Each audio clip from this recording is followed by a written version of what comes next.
یا رب دکھلا دے وہ کیسا شہر مدینہ ہے، یا رب دکھلا دے وہ کیسا شہر مدینہ ہے۔ میں نے سنا ہے کہ وہاں جا کے تو مر جانا بھی جینا ہے، اور قسمت والے وجن مدینے تے مانن موج مدینے دی گلیاں، قربان وجہ ان گلیاں تو جتھے لائیاں آقا تلیاں۔ محترم سامعین، مکرم حاضرین، انتہائی واجب الاحترام بھائیوں، بزرگوں، دوستوں، حج اور عمرے کے بارے میں بات چل رہی ہے۔ اللہ تعالی ہم سب کو زندگی میں بار بار حج کی سعادت عطا فرمائے، زندگی میں اللہ تعالی بار بار عمرہ کرنے کی توفیق نصیب فرمائے۔ تین طرح کی عبادات ہیں جو اللہ تعالی بندے سے چاہتا ہے۔ نمبر ایک، کچھ عبادات وہ ہیں کہ جن کا تعلق صرف بدن کے ساتھ ہے، جن کو کہتے ہیں بدنی عبادات۔ بدنی عبادات میں سے جیسے نماز ہے، بدنی عبادت ہے کہ پورا جسم کے ذریعے سے ہم عبادت کرتے ہیں، قیام کرتے ہیں، رکوع کرتے ہیں، سجدہ کرتے ہیں۔ بدنی عبادات میں سب سے بڑی عبادت نماز ہے۔ اسی طرح کچھ عبادات وہ ہیں جن کا تعلق مال کے ساتھ ہے، مالی عبادات جیسے صدقات ہیں، خیرات ہیں، زکوٰۃ ہے، قربانی ہے۔ یہ مالی عبادات ہیں کہ مال کے ذریعے سے ان کو ادا کیا جاتا ہے۔ اور ایک ہی ایسی عبادت ہے کہ جس کا تعلق مال کے ساتھ بھی ہے، جس کا تعلق بدن کے ساتھ بھی ہے، اور وہ ہے حج اور عمرہ۔ یہ بدنی عبادت بھی ہے کہ بندہ طواف کرتا ہے بیت اللہ کا، یہ بدنی عبادت بھی ہے کہ صفا اور مروہ کی سعی بھی کرتا ہے، بدنی عبادت ہے کہ انسان اللہ کے لیے جو حج کرتا ہے مینا میں جائے گا، مینا سے عرفات کے میدان میں آئے گا، عرفات کے میدان سے پھر مزدلفہ میں آئے گا، پھر مزدلفہ سے دوبارہ مینا میں آئے گا، پھر مینا میں رہنے کے بعد دوبارہ بیت اللہ شریف کا طواف کرنے کے لیے آئے گا۔ پھر اس عبادت کے پیچھے مال کا تعلق بھی ہے، جانے کے اخراجات، آنے کے اخراجات، وہاں رہنے کے اخراجات۔ تو حج اور عمرہ ایسی عبادت ہے جس کا تعلق بدن سے بھی ہے، جس کا تعلق مال سے بھی ہے۔ اس لیے عبادات میں اعلیٰ افضل ترین عبادت اللہ کے گھر کی حاضری ہے، اور یہ ایک عاشقانہ عبادت ہے، یہ عاشقانہ سفر ہے انسان جو کرتا ہے۔ اس سفر کو کرنے کے پیچھے ارادہ اللہ کے گھر کی زیارت ہے۔ وہ جو سفر کیا جاتا ہے اس میں مقصود اللہ اس کے رسول کے در پر حاضری ہے۔ اس لیے جب اس سفر پہ انسان روانہ ہوتا ہے، اپنے جسم سے قیمتی لباس اتار کر 2 سفید چادریں پہنتا ہے۔ سلا ہوا کپڑا جسم سے اتارے گا، مہنگے سے مہنگا کپڑا جو پہنتا رہا، آج اس کی اجازت نہیں، جو عمرہ یا حج کرنے کے لیے جا رہا ہے اس کو کہا ہے کہ تو نے 2 کپڑوں میں اللہ کے گھر میں حاضر ہونا ہے۔ 2 کپڑے ہی، ایک تہمت پہننا ہے، ایک اوپر کندھے سے چادر ناف تک ڈال لینی ہے۔ امیر آدمی ہو اس کا احرام بھی یہی ہے، غریب آدمی ہو اس کا احرام بھی یہی ہے، بادشاہ ہے اس کا احرام بھی یہی ہے، رعایا ہے، عام آدمی ہے، جو بھی اس سفر میں جائے گا سب کو اللہ نے 2 چادروں کا حکم دیا ہے۔ کہ سب دو چادروں میں اللہ کے گھر میں حاضر ہو کر طواف کرو اور اس بات کا اظہار کرو کہ یا اللہ ہم سب آپ ہی کے بندے ہیں، ہم سب آپ کے بندے ہیں، سب آپ کے محتاج ہیں۔ اس لیے دو چادروں میں یہ سفر کیا جائے گا۔ خوش نصیب آدمی جسے اللہ نے حج کی توفیق عطا کی یا عمرے کی توفیق دی،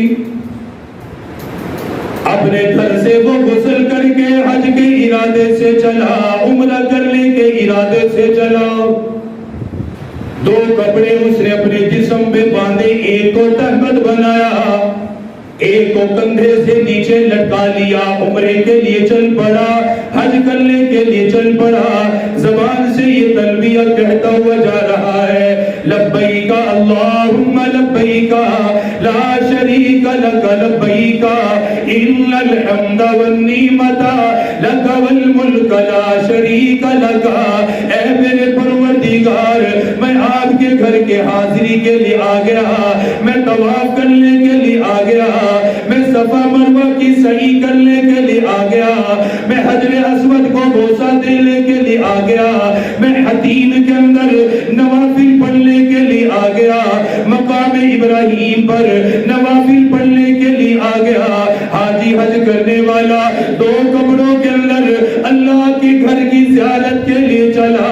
وہ کتنا حسین منظر ہوتا ہے جب مسلمان کی پہلی نظر اللہ کے گھر بیت اللہ پر پڑتی ہے۔ آج تک یہ کہتا رہا، وہ قبلہ شریف قبلے کی جانب منہ کر کے نماز پڑھتا رہا، قبلے کی تعظیم اپنے دل میں لے کے بیٹھا رہا، اس حاضری کے لیے تڑپتا رہا، طواف کرنے کے لیے تڑپتا رہا۔ زندگی کا وہ سب سے اعلیٰ موقع ہے، زندگی کا وہ سب سے بہترین موقع ہے جب حج کرنے والا، عمرہ کرنے والا اللہ کے گھر پہ نظر پڑتی ہے، بیت اللہ پہ نظر پڑتی ہے، دل میں آرزویں پیدا ہوتی ہے، اللہ سے دعائیں مانگتا ہے۔ بیت اللہ پر پڑنے والی پہلی نظر ہے، اس کے بعد جو بھی دعا مانگی جائے اللہ دعاؤں کو قبول فرما لیتا ہے، انسان کی دعائیں اللہ قبول کر لیتا ہے۔ پھر بیت اللہ پہ نظر پڑنے کے بعد بالکل حجر اسود کے سیدھ میں آ کر یہ ہاتھ اٹھا کر کہے گا بسم اللہ اللہ اکبر، طواف کا آغاز کرے گا، اللہ کے گھر کا طواف کرے گا، طواف کرتے کرتے 7 چکر لگائے گا، حجر اسود کی طرف اشارہ بھی کرے گا۔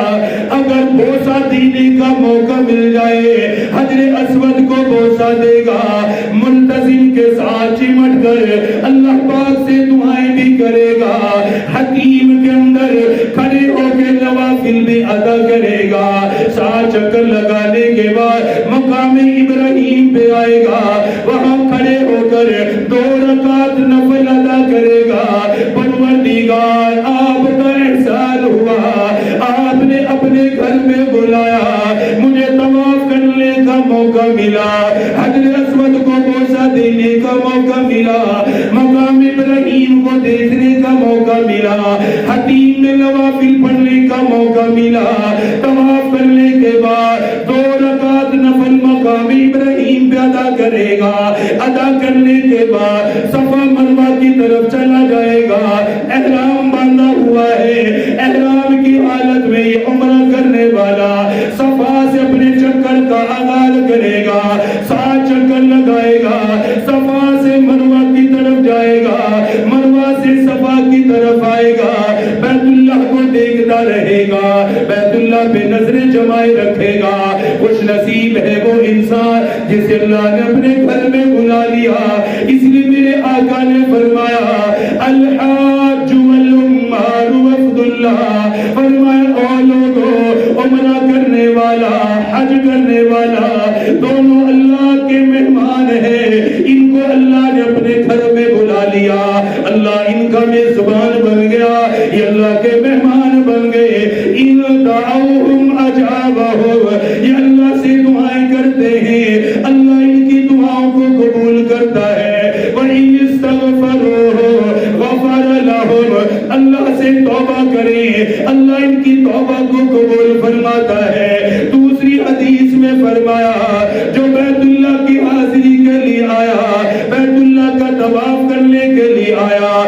کرنے کے لیے آیا, عمرہ کرنے کے لیے آیا, 120 رحمتیں حرم پاک کے اوپر ہر وقت برس رہی ہیں. 80 رحمتیں اس انسان کو ملتی ہیں جو اللہ کے گھر کا طواف کر رہا ہے, بیت اللہ کا چکر لگا رہا ہے. 80 رحمتیں برس رہی ہیں. رحمتوں کے سائے میں طواف کرے گا, رحمت کے سائے میں چکر لگائے گا. 20 رحمتیں اسے ملے گی جو آرام سے بیٹھ کے بیت اللہ کو دیکھ رہا ہے, بیت اللہ کی زیارت کر رہا ہے. کتنی خوش نصیب ہے وہ آنکھیں جنہوں نے آسمان تو دیکھا, زمین دیکھنے کا موقع ملا, لیکن ان آنکھوں کے لیے سب سے اعلیٰ موقع یہ ہے جب بیٹھ کر اللہ کے گھر کی زیارت کا موقع ملے. 120 رحمتیں حرم کے اندر ہر وقت نازل ہو رہی ہیں. 80 رحمتیں طواف کرنے والوں کے لیے, 20 رحمتیں صرف بیت اللہ کی زیارت کرنے والا, اس پہ اللہ کی 20 رحمتیں نازل ہوتی ہیں. فرمایا جو بیت اللہ کے اندر حرم پاک کے اندر نوافل ادا کر رہا ہو اس پر اللہ کی 20 رحمتیں نازل ہوتی ہے. پھر آگے ارشاد فرمایا جسے حج کرنے کا موقع مل گیا, جسے حج کرنے کی سعادت مل گئی, فرمایا من حج اللہ فلم یرفث ولم یفسق رجع کیوم ولدته امہ.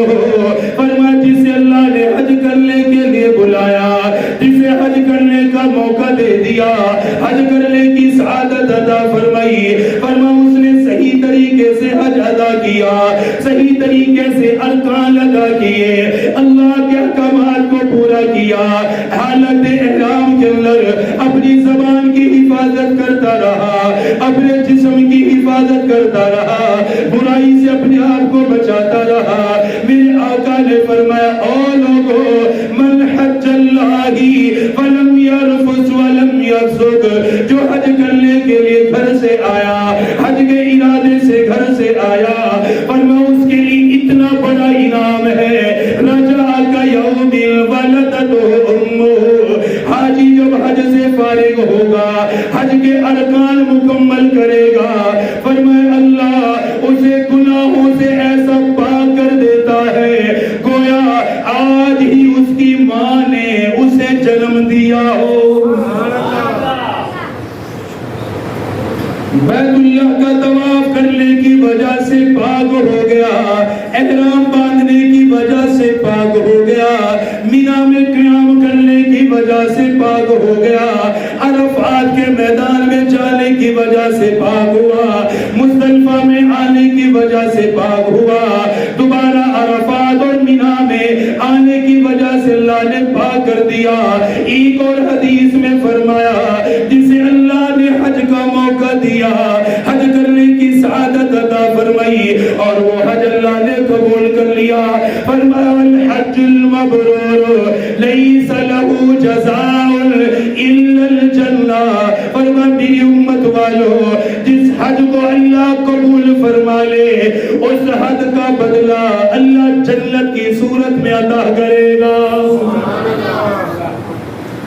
والحج المبرور, وہ حج جسے اللہ قبول کر لے, اور اللہ قبول کر لیتا ہے کیونکہ اسے اللہ نے قبول کیا ہے تبھی تو اپنے گھر بلایا ہے.